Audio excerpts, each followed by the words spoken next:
Okay, let's start. So, good evening everyone. I am here to discuss the drive psychoanalysis. So, let's discuss first the learning content of this presentation. So, the first one is we will be going to discuss the person behind drive psychoanalysis, axiology, ontology, epistemology, methodology, applications, and contributions. So, now, let's start with the person behind drive psychoanalysis. Alam kong kilala nyo na siya dahil hindi na siya bago sa atin. Walang iba kundi si Sigmund Freud. So, sino nga ba si Sigmund Freud? Si Sigmund Freud is one of the proponent ng drive psychoanalysis mismo. Sa kanya mismo nanggaling yung idea ng drive psychoanalysis. Okay, so Sigmund Freud born in 1856 to 1939.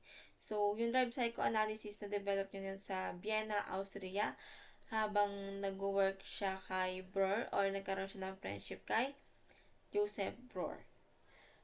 I'm not sure if tama yung pronunciation ko. And during 20th century, na-develop niya yung drive psychoanalysis, early 20th century. And also, one of those two antecedent is yung hypnotic phenomena or yung hysteria ni Charcot tsaka ni Anna O. And also, based dun sa nabasa kong libro is malaki din yung influence ng German culture sa pag-develop niya sa drive psychoanalysis. Okay, let's go to axiology. So, what is unconscious drives? How unconscious drives manifest in our thoughts, feelings, behavior. How the therapeutic relationship affects the process of therapy. So, let's define first what is unconscious drive. So, ano nga ba yung unconscious drive? So, yung unconscious drive, sabi ni Freud, ayun daw yung mga repressed feelings, thoughts, and emotions natin na hindi natin nailalabas. Na nagmamanifest siya through different ways na madidiscuss mamaya. So, before I forget, let's define first what is drive psychoanalysis. So, drive psychoanalysis is the theory that proceeds to explain the unconscious drives behind those unconscious drives. Kung ano ba yung mga drives na nagkikip sa atin para mailabas yung repressed emotions natin, thoughts, and feelings. Ano ba yung mga drives na nagmo-motivate sa atin? Okay. How unconscious drives manifest in our thoughts, feelings, and behavior. So, sabi ni Sigmund Freud based dun sa nabasa kong libro, yung unconscious drive na mamanifest siya through our thoughts, feelings, and behavior in different ways. First is the dream analysis. Sabi ni Freud, malaki yung part ng panaginip natin. Parang ito yung gateway, sabi niya nga, through unconscious minds. So, yung panaginip, dun lahat lumalabas yung unconscious thoughts natin, feelings, and emotion na nare-repress natin dahil sa iba't ibang reason. So, once na-refresh natin yon, dun tayo nagkakaroon ng problem later on. So, bukod doon sa dream analysis, meron din tayong para praxis. Katulad ng stiff of the tongue. Yung mga stiff of the tongue, yung mga bigla-bigla natin nasasabi na salita na unconsciously is nagugulat din tayo kasi nasasabi natin siya. So, from that moment, sabi ni Freud ay nanggaling din daw yon sa unconscious drives natin. So, how therapeutic relationship affects the process of therapy? So, bago ko ito sagutin, gusto ko munang i-share sa inyo yung nabasa ko sa libro, yung kwento ni Anna O. So, sino ba si Anna O? Si Anna O ay yung naging client ni Breuer na friend ni Sigmund Freud. Si Anna O ay nagkaroon ng hysteria, which is okay naman siya physically, pero yung mga symptoms na meron siya physically is hindi niya nagagalaw yung legs niya. pati yung ibang parts ng katawan niya, and also hindi rin okay yung pag-iisip niya. So, upon dun sa diagnosis ni Bror ay napagtanto niya na si Ana O pala ay may traumatic experience kaya siya nagkaganon. Kasi si Ana O ay na-experience niya na nasa tabi ng tatay niya habang namatay. So, from the traumatic experience, na-repress ni Ana O lahat ng thoughts niya, lahat ng feelings niya and emotions na later on ay nagmanifest through physical symptoms. Ayun nga, hindi niya nagalaw yung ibang parts ng katawan niya, and also may problema rin sa utak niya. So, sabi ni Bror, isa yun sa mga nagiging key yung traumatic experience. Doon nabuo yung hysteria na later on ay in-expand ni Freud. Sabi niya ay hindi lang yan yung sakop ng hysteria.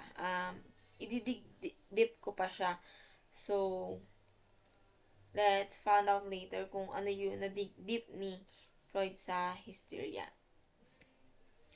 So, how does these drives affects and manifest in our mind? So, ay nasabi ni Freud na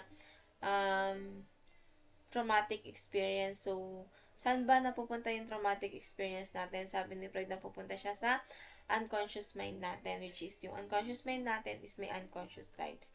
Yung unconscious drives is katulad ng libido, ayun yung sexual drives natin na binigyang emphasis ni Freud na lahat daw ng ginagawa natin is, ang nagiging motivation natin is yung sexual drive natin. Sabi niya, kapag yung tao daw ay may normal sexual life, is there's a least possibility na maging neurotic siya. And then, kapag ang tao naman ay may wala masyadong sexual life, dun yung mataas ang chance na maging neurotic siya. Kasi walang drive na nakikip sa kanya para maging motivated siya sa ginagawa niya. And also, na-discuss din ni Freud yung death instinct and life instinct. Sabi niya sa death instinct, meron tayong tinatawag na towards ourself, ayun yung suicide, and outwards ourself, ayun yung pag-harm natin sa drive natin na mang-harm ng ibang tao na nagiging cause ng pagkamatay nila. And sa life instinct naman, sinasabi niya na nabuhay tayo para mamatay. And also, baka makalimutan ko lang din, yung idea ni Freud about unconscious mind is sinuportahan siya ni Charles Darwin. Sabi niya ay hindi basta-basta umusbong ng ganun yung problem, meron siyang root cause. So, sinuportahan niya si Freud na malaki yung part ng childhood experience natin and tsaka yung unconscious mind sa kung anong meron tayo ngayon na pag-iisip at pagkatao. Epistemology.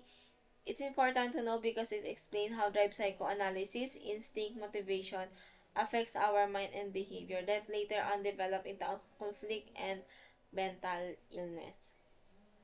So, sabi dito ay importante talaga yung pag-aaral natin ng drive psychoanalysis kasi nalaman natin yung idea ni Freud about instinct tsaka motivations na later on ay nag-shape ng behavior natin and also nagkakause ng conflict and mental illness kapag hindi na-meet yung mga drive psychoanalysis natin or yung drives natin sa buhay.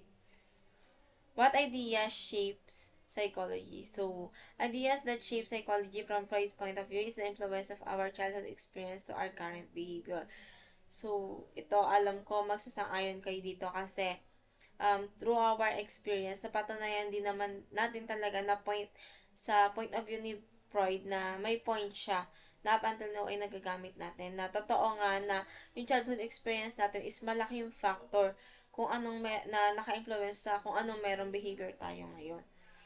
Next, whose idea shaped psychology? So, walang iba kundi si Sigmund Freud. How did this idea gain enough influence to shape psychology? So, Freud's idea gained enough influence to shape psychology in a way that other psychologists or psychiatrists per se also supported and revised his theory, and as you can see, up until now, his theory is being used. So, sabi ko nga, grabe yung influence ng idea ni Freud sa drive psychoanalysis kasi maging yung kapwa niya psychiatrist is and expand and revise yung theory niya. Okay, just to continue the discussion again, malaki yung naging influence ni Freud or yung idea niya dun sa pag-shape ng psychology na meron tayo ngayon kasi sabi ko nga maging yung kapwa niya psychiatrist sila Karen Horney, Eric Erikson is in-expand and revise din yung theory niya but on the positive side naman kasi kung mapapansin natin yung idea ni Freud is more on sexual drive, more on negative or pessimistic.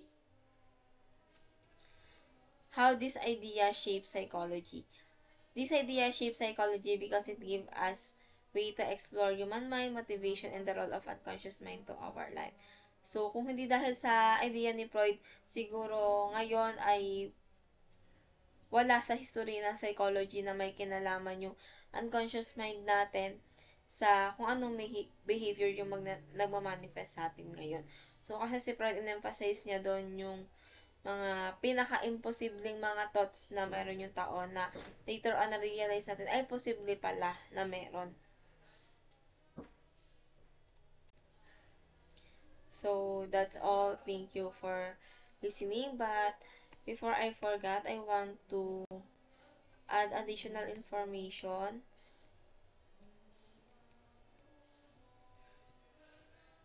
about this therapeutic relationship. How therapeutic relationship affects the process of therapy. So, kanina nabanggit ko si Ana O, yung case ni Ana O. Since dun din naman talaga ng nabuo yung idea ng transference and counter-transference kasi nabuo yung idea na yun nung si Ana O ay naging client ni Bror kasi nga since lagi silang may session, nagkaroon sila ng deep relationship and connection ni Ana O. Na-realize ni Bror na nagkakaroon na siya ng ganong relationship. And ayun yung tinatawag natin na counter-transference. And then si Ana O naman, kakabisit niya kay Joseph Bror, nagkaroon na rin siya na tinuturing niya tong father figure. And that's what we call transference. Kasi lahat ng positive and negative thoughts niya ay naipapasa niya or na nabubuntun niya dun sa therapist niya, which is si Bror. So, that's all. Then, the rest of the presentation will be discussed by Mr. Lian. Miss Lian. Thank you for listening.